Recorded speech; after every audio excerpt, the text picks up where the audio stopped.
ಅಮೆರಿಕಾಗೆ ನಾಟೋ ಆಘಾತವನ್ನ ನೀಡಿದೆ. ನಾಟೋ ಸದಸ್ಯ ರಾಷ್ಟ್ರಗಳು ಭಾರತಕ್ಕೆ ಬೆಂಬಲ ನೀಡಿವೆ.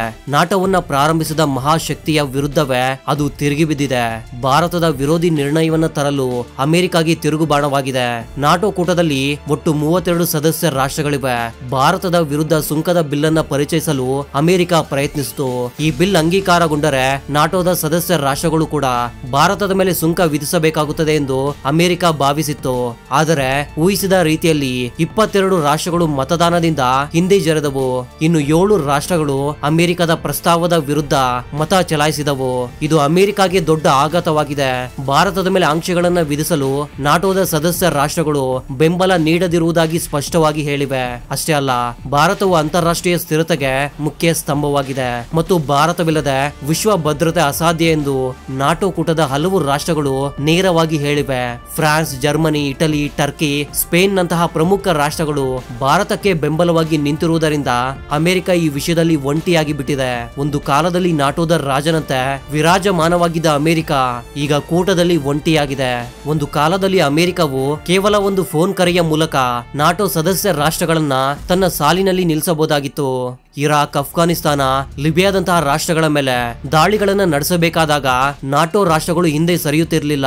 ಆದರೆ ಈಗ ಪರಿಸ್ಥಿತಿ ಸಂಪೂರ್ಣವಾಗಿ ಬದಲಾಗಿದೆ. ನಾವು ಅಮೆರಿಕಾಗೆ ಗುಲಾಮರಲ್ಲ ಎಂದು ನಾಟೋ ರಾಷ್ಟ್ರಗಳು ಸ್ಪಷ್ಟವಾಗಿ ಹೇಳಿವೆ.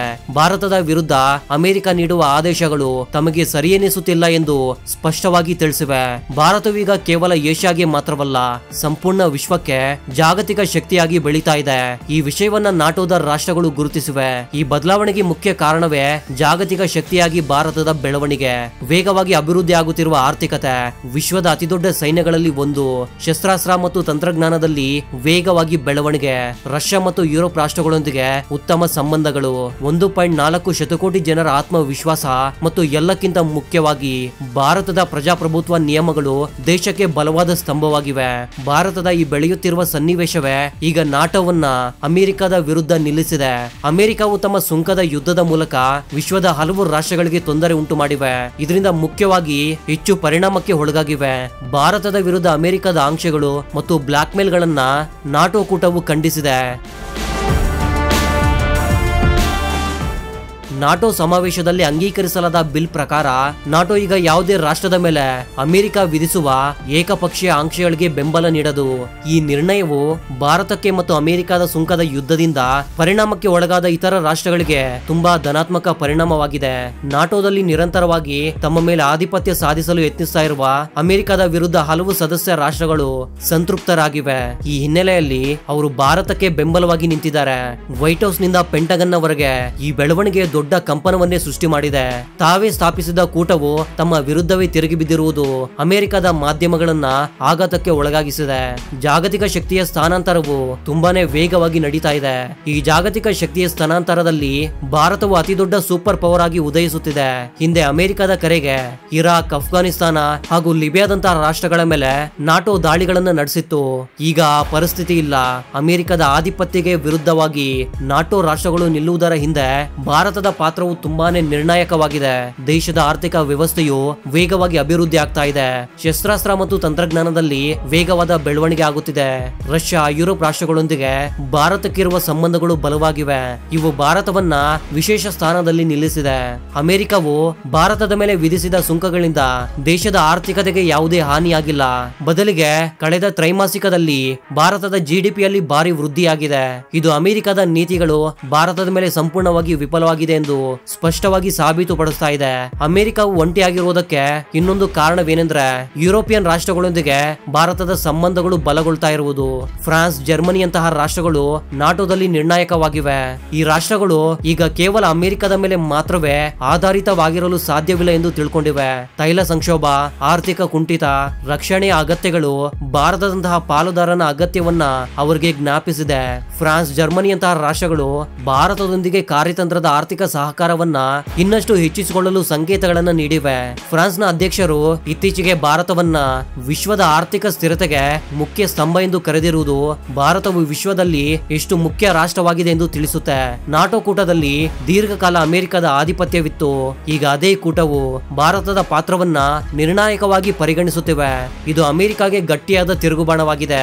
ನಾಟೋ ಸದಸ್ಯ ರಾಷ್ಟ್ರಗಳು ತಮ್ಮ ಲಾಭಗಳನ್ನ ಗಮನದಲ್ಲಿಟ್ಟುಕೊಂಡು ಅಮೆರಿಕದ ವಿರುದ್ಧ ಬಿಲ್ ಅನ್ನ ಅಂಗೀಕರಿಸಿವೆ. ನಾಟೋದ 26 ರಾಷ್ಟ್ರಗಳಿಗೆ ಭಾರತದೊಂದಿಗಿನ ವ್ಯಾಪಾರ ಸಂಬಂಧಗಳು ತುಂಬಾನೇ ಮುಖ್ಯವಾಗಿವೆ. ಭಾರತವು ತನ್ನ ಪ್ರತಿನಿಧಿಗಳನ್ನ ಕಳಿಸುವ ಮೂಲಕ ಈ ರಾಷ್ಟ್ರಗಳೊಂದಿಗೆ ಸಂಬಂಧಗಳನ್ನು ಅಭಿವೃದ್ಧಿಪಡಿಸಿವೆ. ಆದರೆ ಅಮೆರಿಕದ ಸುಂಕಗಳಿಂದ ಈ ರಾಷ್ಟ್ರಗಳಿಗೆ ನಷ್ಟವಾಗುತ್ತಿವೆ. ಇದರ ಕಾರಣದಿಂದಾಗಿ ಈ ರಾಷ್ಟ್ರಗಳು ಈಗ ಅಮೆರಿಕದ ಆಧಿಪತ್ಯವನ್ನ ತಡೆಯಲು ಬೆಂಬಲವನ್ನ ನೀಡ್ತಾ ಇವೆ. ಅಮೆರಿಕದ ಆಧಿಪತ್ಯವು ಇದೇ ರೀತಿಯಲ್ಲಿ ಮುಂದುವರಿತಾ ಹೋದ್ರೆ ತಮ್ಮ ಆರ್ಥಿಕ ವ್ಯವಸ್ಥೆಗಳಿಗೆ ಹಾನಿಯಾಗುತ್ತದೆ ಎಂದು ಈ ರಾಷ್ಟ್ರಗಳು ಭಯಪಡ್ತಾ ಇವೆ.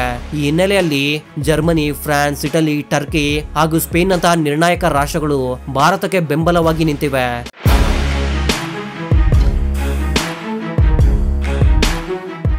ಒಂದು ಕಾಲದಲ್ಲಿ ನಾಟೋದ ಅಧಿಪತಿಯಾಗಿದ್ದ ಅಮೆರಿಕ ಈಗ ನಾಟೋದಿಂದ ಒಂಟಿಯಾಗಿದೆ. ಇದು ಅಮೆರಿಕಾಗೆ ದೊಡ್ಡ ವಿಫಲತೆಯಾಗಿದೆ. ಅಮೆರಿಕವು ತನ್ನ ನಿರ್ಣಯವನ್ನು ಒಪ್ಪಿಕೊಳ್ಳದೆ ಬೆದರಿಕೆಗಳಿಗೆ ಮೊರೆ ಹೋಗ್ತಾ ಇದೆ. ಆದರೆ ವಿಶ್ವವು ಈಗ ನಗುತ್ತಾ ಇದೆ. ಯಾಕಂದ್ರೆ ಯಾವಾಗ್ಲೂ ನಿಯಮಗಳನ್ನ ಉಲ್ಲಂಘಿಸುವ ಈ ಅಮೆರಿಕ ಈಗ ನಿಯಮಗಳನ್ನ ಉಲ್ಲೇಖಿಸುತ್ತಿದೆ. ಅಮೆರಿಕವು ವಿಶ್ವವನ್ನ ತನ್ನ ನಿಯಂತ್ರಣದಲ್ಲಿ ಇಟ್ಟುಕೊಳ್ಳಲು ಯತ್ನಿಸಿದ ದಿನಗಳು ಮುಗಿದಿವೆ. ಇದು ಹೊಸದಾಗಿ ಅಭಿವೃದ್ಧಿ ಆಗುತ್ತಿರುವ ಭಾರತವು ವಿಶ್ವದ ಹಲವು ರಾಷ್ಟ್ರಗಳನ್ನ ತನ್ನೊಂದಿಗೆ ಕರೆದೊಯ್ಯುವ ಸಾಮರ್ಥ್ಯ ಹೊಂದಿದೆ. ನಾಟೋ ಅಂಗೀಕರಿಸಿದ ಈ ಬಿಲ್ ಈ ಬದಲಾವಣೆಗೆ ಅತಿ ದೊಡ್ಡ ಸಾಕ್ಷಿ ಆಗಿದೆ. ಭಾರತವು ಒಂದು ರಹಸ್ಯ ತೈಲ ಒಪ್ಪಂದದ ಮೇಲೆ ಈಗಾಗಲೇ ಕೆಲಸ ಮಾಡ್ತಾ ಇದೆ. ಈ ಒಪ್ಪಂದವು ಏಷ್ಯಾದೊಂದಿಗೆ ಯುರೋಪ್ನ ರಾಜಕೀಯ ದಿಕ್ಕನ್ನ ಸಂಪೂರ್ಣವಾಗಿ ಬದಲಾಯಿಸಬಹುದು. ಇದನ್ನ ರಷ್ಯಾ ಮತ್ತು ಮಧ್ಯ ಏಷ್ಯಾದ ರಾಷ್ಟ್ರಗಳೊಂದಿಗೆ ಸಿದ್ಧಪಡಿಸಲಾಗ್ತಾ ಇದೆ. ಈ ರಾಷ್ಟ್ರಗಳಿಗೆ ಅಪಾರ ಪ್ರಾಕೃತಿಕ ಸಂಪನ್ಮೂಲಗಳಿವೆ. ಭಾರತವು ಈ ರಾಷ್ಟ್ರಗಳೊಂದಿಗೆ ಹಲವು ಸುತ್ತಿನ ಮಾತುಕತೆಗಳನ್ನು ನಡೆಸಿದೆ. ಏಷ್ಯಾದಿಂದ ಯುರೋಪ್ನವರೆಗೆ ವಿಸ್ತರಿಸ್ತಾ ಇರುವ ಸಾಮಾನ್ಯ ಇಂಧನ ಕಾರಿಡಾರ್ ಅನ್ನ ಅಭಿವೃದ್ಧಿ ಪಡಿಸಿರುವುದೇ ಇದರ ಗುರಿಯಾಗಿದೆ. ಈ ಕಾರಿಡಾರ್ ನಿಂದ ತೈಲ ಮತ್ತು ಅನಿಲ ಪೂರೈಕೆಯ ಮೇಲಿನ ಅಮೆರಿಕದ ನಿಯಂತ್ರಣವು ಕೊನೆಗೊಳ್ತಾ ಇದೆ. ಭಾರತವು ಈ ಕಾರಿಡಾರ್ ಅನ್ನ ಯಶಸ್ವಿಯಾಗಿ ನಿರ್ಮಿಸಿದರೆ ಯುರೋಪ್ನ ಇಂಧನ ಅವಲಂಬನೆಗೆ ಸಂಪೂರ್ಣವಾಗಿ ಬದಲಾಗುತ್ತೆ. ಅಮೆರಿಕದ ಕಂಪನಿಗಳು ಶತಕೋಟಿ ಡಾಲರ್ಗಳ ಮಾರುಕಟ್ಟೆಯನ್ನ ಕಳೆದುಕೊಳ್ಳುತ್ತಿದೆ. ಇದರಿಂದ ಅಮೆರಿಕಾಗೆ ದೊಡ್ಡ ನಷ್ಟವಾಗುತ್ತದೆ. ಭಾರತವು ಇದನ್ನ ಒಂಟಿಯಾಗಿ ಮಾಡುತ್ತಿಲ್ಲ. ಇದರ ಹಿಂದೆ ರಷ್ಯಾದ ಬಲವಾದ ಪಾತ್ರ ಮತ್ತು ಚೀನಾದ ಆರ್ಥಿಕ ಸಾಮರ್ಥ್ಯವೂ ಇದೆ. ಆದರೆ ಭಾರತವು ಈ ಕಾರ್ಯಕ್ರಮವನ್ನ ಕೇವಲ ತನ್ನ ಪ್ರದೇಶಕ್ಕೆ ಮಾತ್ರ ಸೀಮಿತಗೊಳಿಸದೆ ಆಫ್ರಿಕಾದ ರಾಷ್ಟ್ರಗಳಿಗೂ ವಿಸ್ತರಿಸ್ತಾ ಇರುವುದು ಎಲ್ಲರಿಗೂ ಆಘಾತವನ್ನು ಉಂಟು ಮಾಡಿದೆ. ಅಮೆರಿಕದ ಆಧಿಪತ್ಯದಿಂದ ಮುಕ್ತರಾಗಿ ಹೊಸ ಇಂಧನದ ವ್ಯವಸ್ಥೆಯ ಭಾಗವಾಗಲು ಹಲವು ಆಫ್ರಿಕಾದ ರಾಷ್ಟ್ರಗಳು ಭಾರತದ ನಾಯಕತ್ವಕ್ಕೆ ಬೆಂಬಲವನ್ನ ನೀಡಿವೆ. ಈ ಯೋಜನೆಯು IMF ಮತ್ತು ವಿಶ್ವ ಬ್ಯಾಂಕ್ನಂತಹ ಸಂಸ್ಥೆಗಳನ್ನ ಒತ್ತಡಕ್ಕೆ ಒಳಪಡಿಸ್ತಾ ಇವೆ. ಏಷ್ಯಾ, ಯುರೋಪ್, ಆಫ್ರಿಕಾದ ಮುಖ್ಯ ಭಾಗವು ಅಮೆರಿಕನ್ ಡಾಲರ್ನಿಂದ ಹೊಸ ವಹಿವಾಟು ವ್ಯವಸ್ಥೆಗೆ ಬದಲಾದರೆ ಅವರ ಮೇಲಿನ ನಂಬಿಕೆ ಸಂಪೂರ್ಣವಾಗಿ ಕಳೆದುಕೊಳ್ಳುತ್ತದೆ ಎಂದು ಅವರು ಭಯಪಡ್ತಿದ್ದಾರೆ. ದಶಕಗಳಿಂದ ವಿಶ್ವವು ಡಾಲರ್ನ ಆಧಿಪತ್ಯವನ್ನ ಭಾವಿಸಿತು. ಈಗ ಅಮೆರಿಕಾಗೆ ಕೇವಲ ನಾಟೋದಲ್ಲಿ ತನ್ನ ಶಕ್ತಿಯನ್ನ ಕಳೆದುಕೊಳ್ಳುವುದು ಅಷ್ಟೇ ಅಲ್ಲ, ವಿಶ್ವ ವೇದಿಕೆಯಲ್ಲಿ ತನ್ನ ದಶಕಗಳ ಆಧಿಪತ್ಯಕ್ಕೆ ಭಯಂಕರವಾದ ಬೆದರಿಕೆ ಎಂಬ ಒತ್ತಡವೂ ಇದೆ. ಭಾರತ, ರಷ್ಯಾ ಹಾಗೂ ಚೀನಾದಂತಹ ರಾಷ್ಟ್ರಗಳು ಒಟ್ಟಾಗಿ ಬಲವಾದ ಆರ್ಥಿಕ ಮತ್ತು ಕಾರ್ಯತಂತ್ರದ ಕೂಟವನ್ನ ನಿರ್ಮಿಸ್ತಾ ಇವೆ. ಇದು ಕೇವಲ ಆರ್ಥಿಕವಾಗಿ ಮಾತ್ರವಲ್ಲ, ಸೈನಿಕ ಮತ್ತು ತಾಂತ್ರಿಕ ಕ್ಷೇತ್ರದಲ್ಲೂ ಮಧ್ಯಪ್ರಾಚ್ಯದ ರಾಷ್ಟ್ರಗಳಿಗೆ ಸವಾಲು ಹಾಕುತ್ತಿದೆ. ಭಾರತವು ರಷ್ಯಾದೊಂದಿಗೆ ಇಂಧನ ಕ್ಷೇತ್ರದಲ್ಲಿ ನೇರ ಒಪ್ಪಂದಗಳನ್ನ ಮಾಡಿಕೊಳ್ಳುವುದು, ಡಾಲರ್ಗೆ ಬದಲಾಗಿ ರೂಪಾಯಿ ಮತ್ತು ರೂಬಲ್ ನಲ್ಲಿ ವಹಿವಾಟು ಆರಂಭಿಸುವುದು ಅಮೆರಿಕನ್ನರಿಗೆ ಆಘಾತವನ್ನು ಉಂಟು ಮಾಡಿದೆ. ಭಾರತದಂತಹ ದೊಡ್ಡ ಮಾರುಕಟ್ಟೆಯು ಡಾಲರ್ ಅನ್ನ ಬದಿಗಿಟ್ಟರೆ ಇತರ ಅಭಿವೃದ್ಧಿಶೀಲ ರಾಷ್ಟ್ರಗಳು ಅದೇ ಮಾರ್ಗವನ್ನು ಅನುಸರಿಸುತ್ತವೆ ಎಂಬ ಭಯವು ಅಮೆರಿಕವನ್ನ ಕಾಡ್ತಾ ಇದೆ. ಇದು ಕೇವಲ ಆರ್ಥಿಕ ನಷ್ಟವಲ್ಲ, ಅಮೆರಿಕದ ವಿಶ್ವದ ಪ್ರಭಾವಕ್ಕೆ ದೊಡ್ಡ ಹೊಡೆತವೇ ಎಂದು ಅವರಿಗೆ ಅರ್ಥವಾಗಿದೆ. ಅಮೆರಿಕದ ರಾಜತಾಂತ್ರಿಕ ಒತ್ತಡಗಳನ್ನು ತಡೆದುಕೊಂಡು ಭಾರತವು ತನ್ನ ಪ್ರಯೋಜನಗಳನ್ನು ಹೇಗೆ ಕಾಪಾಡಿಕೊಂಡಿದೆ ಎಂಬುದನ್ನ ಏಷ್ಯಾ, ಆಫ್ರಿಕಾ ಹಾಗೂ ಲ್ಯಾಟಿನ್ ಅಮೆರಿಕದ ಹಲವು ರಾಷ್ಟ್ರಗಳು ಗಮನಿಸ್ತಾ ಇವೆ. ಇದು ಭಾರತಕ್ಕೆ ಒಂದು ಮಾದರಿಯಾಗಿದೆ. ಭಾರತವು ಯುರೋಪಿಯನ್ ರಾಷ್ಟ್ರಗಳೊಂದಿಗೆ ನೇರವಾಗಿ ಸಂಬಂಧಗಳನ್ನು ಆರಂಭಿಸಿದೆ. ಈ ಹಿಂದೆ ಅಮೆರಿಕದ ಮಾತನ್ನ ಕೇಳ್ತಾ ಇದ್ದ ಫ್ರಾನ್ಸ್, ಜರ್ಮನಿಯಂತಹ ರಾಷ್ಟ್ರಗಳು ಈಗ ಕೇವಲ ಅಮೆರಿಕದ ಮೇಲೆ ಆಧಾರಿತವಾಗಿರುವುದು ತಮ್ಮ ಭವಿಷ್ಯಕ್ಕೆ ಸುರಕ್ಷಿತವಲ್ಲ ಎಂದು ತಿಳ್ಕೊಂಡಿವೆ. ತೈಲ ಸಂಕ್ಷೋಭ, ಕುಗ್ಗುವಿಕೆ, ರಕ್ಷಣೆ ಅಗತ್ಯಗಳು ಭಾರತದಂತಹ ಪಾಲುದಾರನ ಕಡೆಗೆ ಅವರ ಗಮನವನ್ನ ಹರಿಸುವಂತೆ ಮಾಡಿದೆ. ಅಮೆರಿಕಾಗೆ ಇದು ದೊಡ್ಡ ಆಘಾತವಾಗಿದೆ. ಯುರೋಪ್ನ ಪ್ರಮುಖ ರಾಷ್ಟ್ರಗಳು ಭಾರತಕ್ಕೆ ಬೆಂಬಲ ನೀಡಿದರೆ ಏಷ್ಯಾದಲ್ಲಿ ಮಾತ್ರವಲ್ಲ, ಪಾಶ್ಚಿಮಾತ್ಯ ರಾಷ್ಟ್ರಗಳಲ್ಲೂ ತಮ್ಮ ಪ್ರಭಾವ ಭಾರತವನ್ನ ಕಾಯ್ದುಕೊಳ್ಳುವುದು ಅಮೆರಿಕಾಗೆ ಕಷ್ಟವಾಗುತ್ತೆ ಎಂದು ತಿಳ್ಕೊಂಡಿದೆ. ಅದಕ್ಕಾಗಿ ಅಮೆರಿಕದ ಅಧ್ಯಕ್ಷರಿಂದ ವಿದೇಶಾಂಗ ಇಲಾಖೆಯವರೆಗೆ ಭಾರತದ ವಿರುದ್ಧ ಪದೇ ಪದೇ ಬಲವಾದ ಘೋಷಣೆಗಳನ್ನ ಮಾಡ್ತಾ ಇವೆ. ಬೆದರಿಕೆಗಳು ಮತ್ತು ಎಚ್ಚರಿಕೆಗಳ ಮೂಲಕ ಭಾರತವನ್ನ ಬಗ್ಗಿಸಲು ಯತ್ನಿಸ್ತಾ ಇವೆ. ಆದರೆ ಇಂದಿನ ಭಾರತವು ಹಳೆಯ ಭಾರತವಲ್ಲ. ವಿಶ್ವದ ಯಾವುದೇ ದೊಡ್ಡ ರಾಷ್ಟ್ರದ ಕಾರ್ಯತಂತ್ರವನ್ನ ತಡೆಯಬಲ್ಲ ಸಾಮರ್ಥ್ಯವನ್ನ ಭಾರತವು ಸಾಬೀತುಪಡಿಸಿದೆ. ಭಾರತವು ಕೇವಲ ಆರ್ಥಿಕ ಮತ್ತು ರಾಜಕೀಯ ಕ್ಷೇತ್ರಗಳಲ್ಲಿ ಮಾತ್ರವಲ್ಲ, ಸೈನಿಕ ಕ್ಷೇತ್ರದಲ್ಲೂ ಎಚ್ಚರಿಕೆಯಿಂದ ಹೆಜ್ಜೆಯನ್ನು ಇಡ್ತಾ ಇದೆ. ರಕ್ಷಣಾ ಯೋಜನೆಗಳು, ಕ್ಷಿಪಣಿಯ ಕಾರ್ಯಕ್ರಮಗಳು, ನೌಕಾದಳ ವಿಸ್ತರಣೆ, ಬಾಹ್ಯಾಕಾಶ ಸಂಶೋಧನೆಗಳು ವಿಶ್ವದ ಗಮನವನ್ನ ಸೆಳೀತಾ ಇವೆ. ಭವಿಷ್ಯದ ನಾಯಕತ್ವವು ಭಾರತದ ಕೈಯಲ್ಲಿರುತ್ತದೆ ಎಂದು ಅಮೆರಿಕದ ಮಿತ್ರ ರಾಷ್ಟ್ರಗಳು ನಂಬ್ತಾ ಇವೆ. ಈ ಬದಲಾಗುತ್ತಿರುವ ಸಮೀಕರಣಗಳು ಎಲ್ಲಿಗೆ ಬಂದು ನಿಲ್ಲುತ್ತವೆ ಎಂದು ನಾವು ಕಾದು ನೋಡಲೇಬೇಕು. ಅಮೆರಿಕವು ತನ್ನ ಹಳೆಯ ಶಕ್ತಿಯನ್ನ ಕಾಯ್ದುಕೊಳ್ಳುತ್ತದೆಯೇ, ಇಲ್ಲವೇ ಭಾರತ ಮತ್ತು ಅದರ ಮಿತ್ರ ರಾಷ್ಟ್ರಗಳು ಒಟ್ಟಾಗಿ ಅಮೆರಿಕದ ಪಾತ್ರವನ್ನ ಸೀಮಿತಗೊಳಿಸಲು ಹೊಸ ಜಾಗತಿಕ ವ್ಯವಸ್ಥೆಯನ್ನ ನಿರ್ಮಿಸುತ್ತವೆಯೇ? ನಾಟೋ ತೆಗೆದುಕೊಂಡ ಈ ನಿರ್ಣಯವು ಭಾರತದ ಬೆಳೆಯುತ್ತಿರುವ ಅಂತಾರಾಷ್ಟ್ರೀಯ ಪ್ರಭಾವ ಮತ್ತು ಅಮೆರಿಕದ ಆಧಿಪತ್ಯಕ್ಕೆ ಕೊನೆಗಾಣಿಸುವ ಹೊಸ ಶಕ್ತಿಯ ಕೂಟಗಳ ಆಗಮನವು ವಿಶ್ವ ರಾಜಕೀಯದಲ್ಲಿ ಒಂದು ನಿರ್ಣಾಯಕ ತಿರುವು. ಭಾರತವು ಕೇವಲ ತನ್ನ ಪ್ರಯೋಜನಗಳನ್ನ ಕಾಪಾಡಿಕೊಳ್ಳುವುದು ಅಷ್ಟೇ ಅಲ್ಲ, ಜಾಗತಿಕ ಸ್ಥಿರತೆಗೆ ಒಂದು ದೀಪದಾರಿಯಾಗಿ ನಿಲ್ಲುತ್ತಿದೆ. ಇನ್ನಷ್ಟು ಸಮೀಕರಣಗಳಿಗಾಗಿ ನಮ್ಮ ಚಾನಲ್ಗೆ ಫಾಲೋ ಮಾಡಿ. ಹಾಗೂ ನಾವು ಕೊಟ್ಟ ಮಾಹಿತಿ ನಿಮ್ಗೆ ಇಷ್ಟವಾದ್ರೆ ತಪ್ಪದೆ ಈ ವಿಡಿಯೋಗೆ ಲೈಕ್ ಮಾಡಿ ಮತ್ತು ಚಾನಲ್ಗೆ ಸಬ್ಸ್ಕ್ರೈಬ್ ಮಾಡ್ಕೊಳ್ಳೋದು ಮಾತ್ರ ಮರಿಬೇಡಿ. ಮತ್ತೊಂದು ಆಸಕ್ತಿಕರ ವಿಡಿಯೋದ ಜೊತೆಗೆ ಮತ್ತೆ ಸಿಗೋಣ. ಅಲ್ಲಿವರೆಗೂ ಜೈ ಹಿಂದ್, ಜೈ ಕರ್ನಾಟಕ.